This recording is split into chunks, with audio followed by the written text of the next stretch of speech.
We all know the cost of housing is too high, but in Boston, it's not just rent and mortgage payments.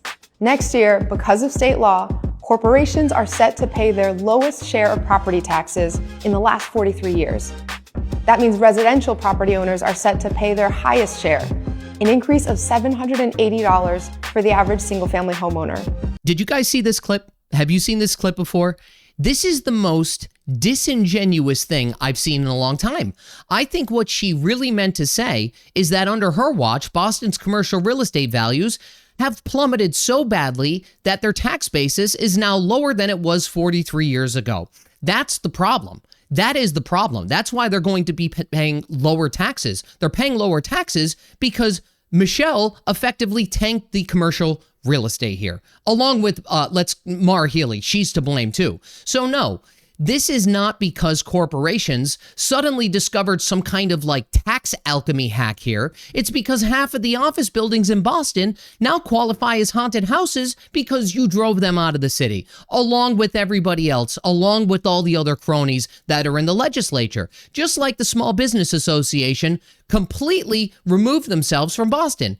And now we're right back at square one. We're right back where we were almost a year ago today. And obviously, clearly, no lessons have been learned. So if you live in Boston or you're a business owner in Boston, this video is going to be for you.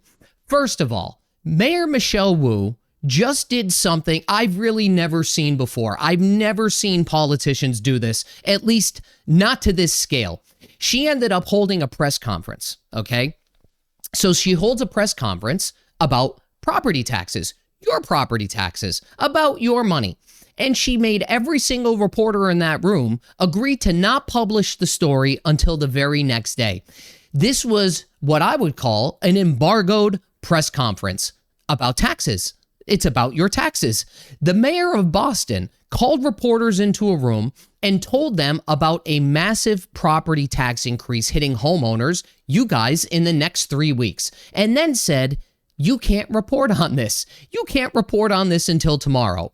When is the last time you heard a politician asking the media to sit out on a story like this? This is not transparency, guys. This is what I like to call damage control. That's what it is. That's what you do when you're about to drop a bomb or drop a nuke, and then you need time to spin this story before people lose their frickin' minds. And that's exactly what happened. But I would say what she did reveal, in that room at least, it should really make everybody sick. Because again, we're right back at square one. And here's how it goes. Starting in January, the homeowners in Boston are potentially getting hit with a 13% property tax increase, which will more than likely be a $700 to $800 per year increase on top of what you're already paying. But here is the part that Wu decided to leave out. This is the part that Wu decided to bury.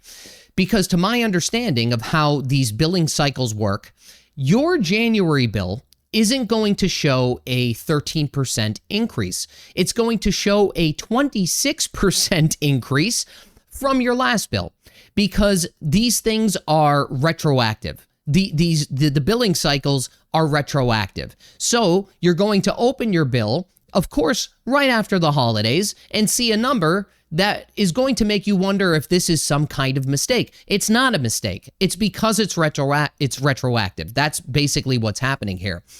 So, and I think Wu, let me just say this. I think that Wu knew this would cause some panic. That's why she more than likely embargoed it. Now, to my understanding, it's going to go back to 13% on average, and your subsequent tax bills should be 13%. It should reflect that amount because effectively they need to have that retroactive tax to catch up. That's why it initially is going to be 26%. But it gets much worse than that. It gets absolutely much worse than that. And that's because State Senator Nick Collins, he has been blocking Wu's tax plan for over a year. He did it last year. He's also now doing it again this year. And do you know what he said this week? Almost verbatim. He ended up saying that crucial financial data was manipulated and hidden from policymakers, not necessarily withheld, not necessarily delayed, but manipulated and hidden. That is a state senator accusing the mayor of Boston of effectively cooking the books. That's what it is. That is exactly what this is. And since last year, Wu has claimed that homeowners were facing a 33% property tax increase without her emergency intervention. So she testified at the State House hearings, and she probably scared the hell out of everybody that was there. That's realistically what happened. And then what ended up happening was Collins said he wanted her to show him the actual certified numbers from the Department of Revenue. You would think that you need these numbers in order to solve a problem. I do not know why she's hiding these numbers. I really don't know why. So why are they not proposing the final numbers? It doesn't make any sense to me. The real increase was a 10.4%. That's what it was. Not 13, 10. She was off by like 220% or something. She essentially tripled the real numbers to manufacture a crisis. Why? I think that she did that because both her and Healy have been talking about eliminating or working on Prop 2.5. That's what I think.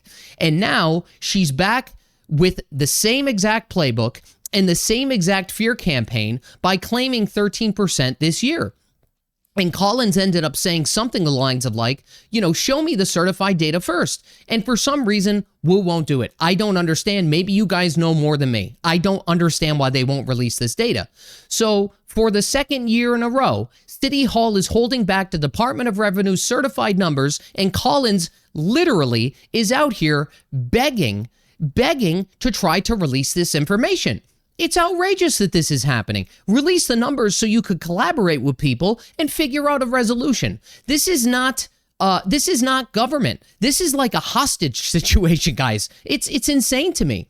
And also, I'll just add this, Senator, I'll tell you right now, if you want to sit down and talk this through on my podcast, please send me an email and we could get to the bottom of this together. Anything that I could do to help, I will do. And by the way, this isn't the only thing that Wu is not releasing. We've been waiting for, it's almost been a year that we sent a FOIA request in regards to White Stadium. And guess what happened? They pushed us around. They told us they're going to release it. They told us this. They told us that. We still don't have them. Okay, we're sitting here. We still don't have them. It's insane to me. Now, here's Wu's explanation of why. This is it. And this is where the lies start to become exposed. She says that commercial property values are dropping because of remote work and empty offices. And if the state would just let her shift more taxes onto businesses, everything would be fine. Totally fine. I don't think that's entirely the case here. Again, I work in real estate. I've been in real estate for over 11 years. Our overall vacancy rate is around 18%. That's the entirety of Boston, by the way. That's all of Boston. But if you look at submarkets, if you look at places like the financial district or the adjoining neighborhoods, we're pushing the mid to upper 20s, okay, amongst, like I said, other areas. But as a whole, on paper, it looks like we're performing better than other states because Boston is actually quite big, right? So the national average is around 19%. The only other major city that is significantly outperforming everybody else in this sector is Miami at around 14% vacancy. They are ranked number 1 in the nation. Do you want to know why Miami is ranked number 1 in the nation? They're actually gaining jobs. They are gaining office jobs. 26,000 professional jobs ended up migrating into Miami during the pandemic. Meanwhile, Boston lost something like 14,000 plus some numbers, right? I can't remember everything. They lost around 14 to 15,000 office jobs just last year alone, okay? And that's not because people are working from home. It's because our biotech center is collapsing in real time. That is what's happening. I have some numbers here. I'm going to read them off to you. So in August, pharmaceutical companies laid off 19,000 people nationwide, a 142% increase from last year. Here in Massachusetts, companies are shutting down. They're shutting down left and right. Cogent Therapeutics, they closed. Abata Therapeutics, they closed.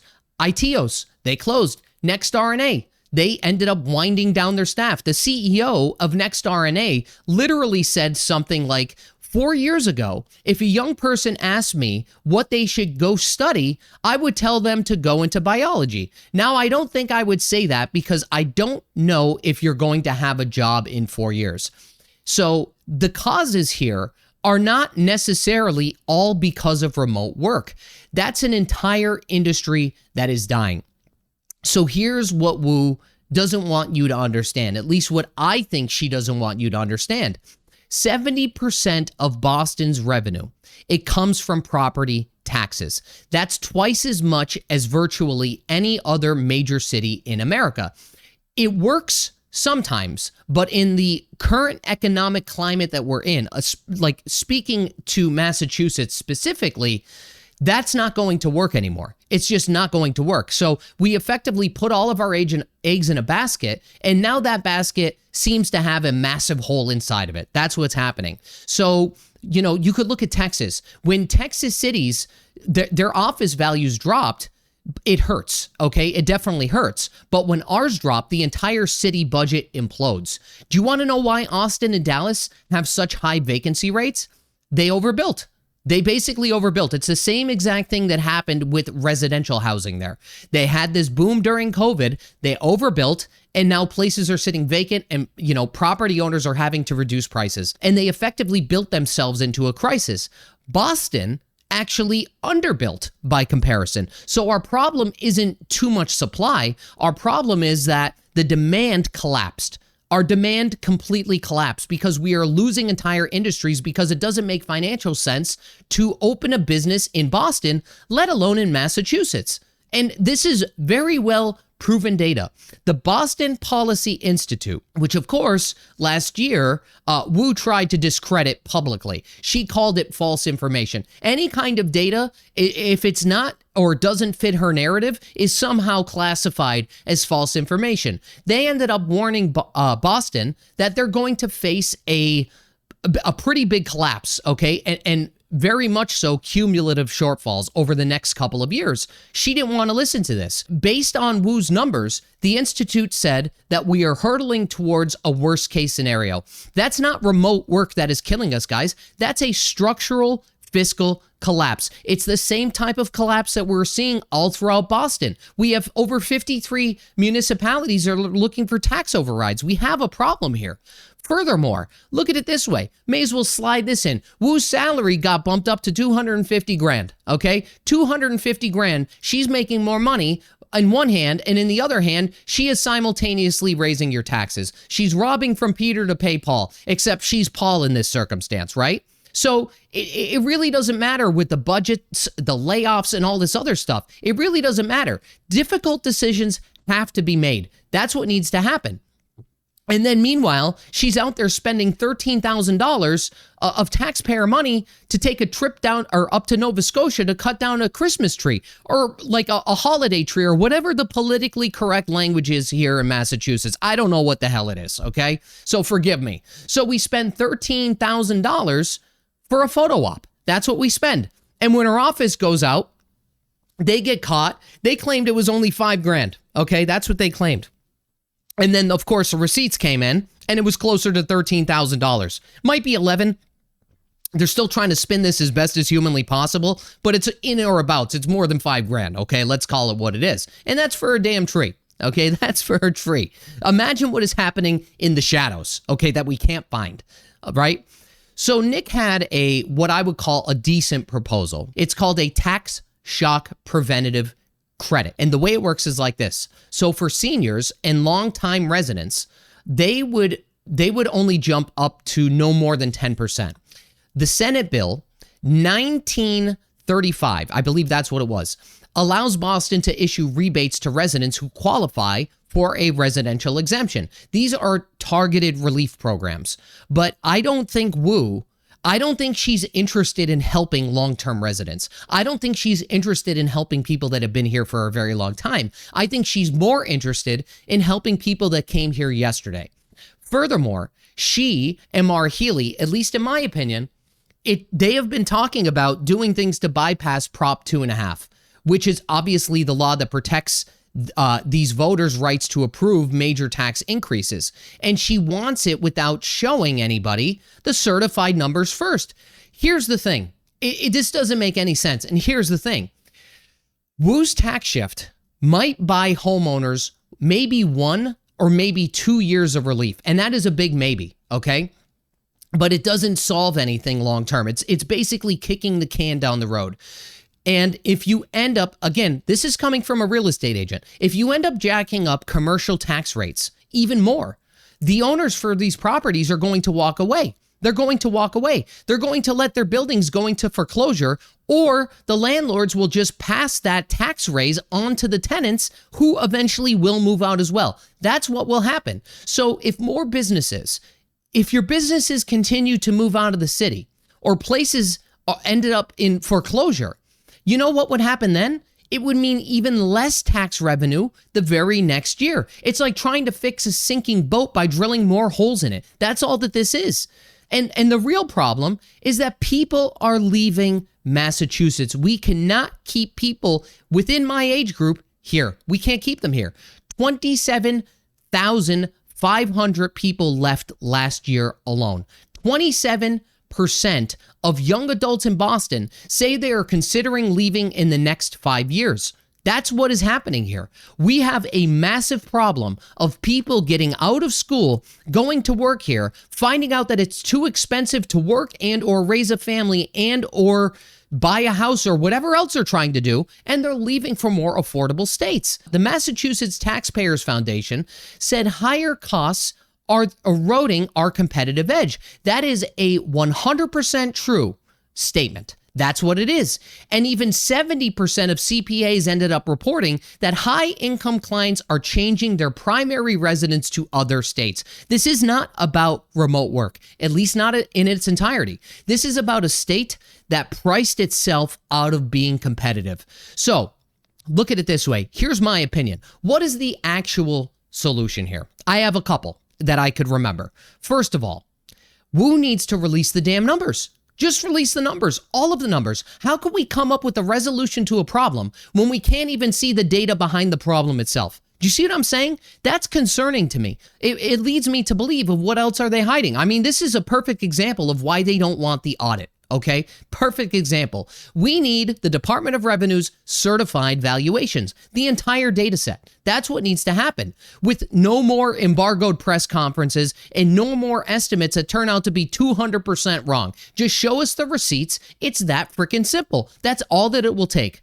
Second of all, she needs to end up working with Collins on his relief bills instead of trying to circumvent voter protections. That's realistically what she needs to do. She does not want to collaborate with people. She wants to do everything on her own. I don't know if it's a pride thing. I'm not entirely sure what it is, but his proposals, at least at a quick glance, they seem somewhat reasonable as a short-term relief. And by the way, while you're at it, why don't you meet with President Trump so we don't have any more delays in federal funding or don't get federal funding at all? Work together, guys. You have many, many more years of this administration, but you rather play more games and disenfranchise your own residents. That's what's happening here. Jesus, at least Mamdani, at least he met with the president. I mean, at least he took a step forward to make sure that New York City doesn't lose their funding. Work together.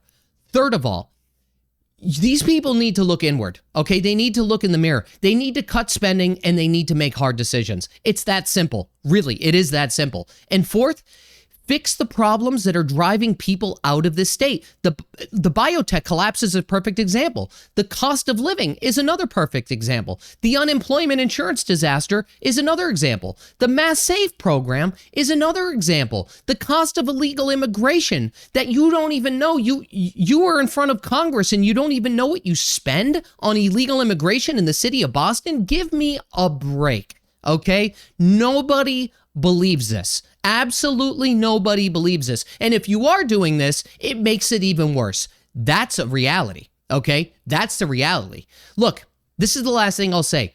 Boston is in a crisis, but it is not remote work. It's not a remote work crisis. It's a leadership crisis. It's a transparency crisis. And it is a structural fiscal crisis that we've been ignoring because it was easier to keep raising property taxes than to build a sustainable model. These people need to do everything in their power to look inward, and they need to realize that they are the ones that created this environment, and they are the ones that need to fix the environment. They can't pin the environment that they created on top of every single resident and every single taxpayer on the state. It's not our fault that you can't manage your own budget. It's not our fault that you don't know how to control your spending. It's not our fault that the size of government keeps on going up and up and up, as well do as the taxes. It's outrageous, guys. That's it for today's video. That is what's going on with Boston. That is what's happening with the tax situation. And I hope to God they will come up with a resolution to this. That's the last thing I want to say. So my prayers are out for everybody, whether you're a commercial property owner, you're a tenant, you're a homeowner in Boston. I don't have the answers. I provided some, but I think a good start would to be release the numbers, okay? I think all of you guys that live in Boston should start a petition where Wu needs to be more transparent with what she is doing behind the scenes. We cannot help, and people within her own office cannot help, and even on opposing sides of the aisle cannot help her if we don't know what the numbers show. That's it. That's it for today's video, guys. I'll see you on the next one. Bye-bye.